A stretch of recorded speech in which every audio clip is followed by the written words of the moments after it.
Rydw i wedi penderfynu gwneud Ardd Tylwyth. I've decided to do a fairy garden. Mae gen I llawer o bethau I ddyrno. I have plenty of things to decorate. Mae gen I pethau rydw I wedi ffeindio, things that I have found, pethau rydw I wedi prynu, things that I have bought, a pethau rydw I wedi creu, things that I have made.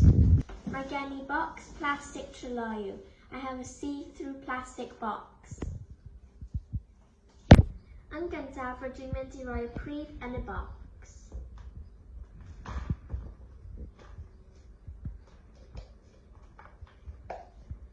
First, I put the mud in the box. Mae hyn yn teimlo'n uchaf fi. This feels gross. Nesaf, rydw i'n rhoi glass fresh in the box. Next, I put the grass in the box.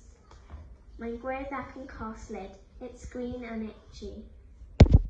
Rydw i'n creu afon gyda cerrig glas. I'm making a river with blue stones.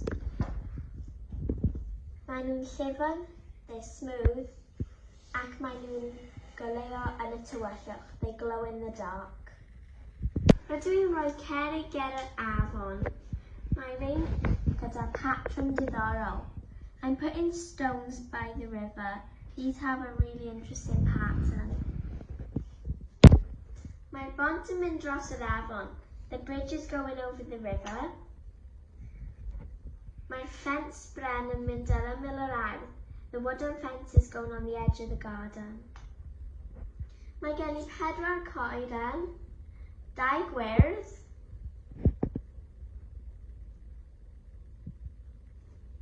1 pink,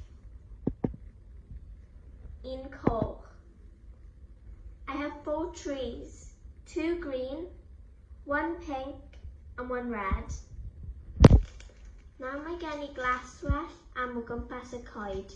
I have grass for around the trees. Mae hwn yn teimlo meddal iawn. This is really soft. Mae gen I cwbl o addyniadau am yr ardd. I have a couple of decorations for the garden. Mae gen I cwningen. I have a bunny. Mae gen I madarch mushroom gyda buwch goch gota with a ladybird. Yn olaf, mae gen I tylwyth teg I fynd yn yr ardd. Lastly, I have a little fairy to go in the garden.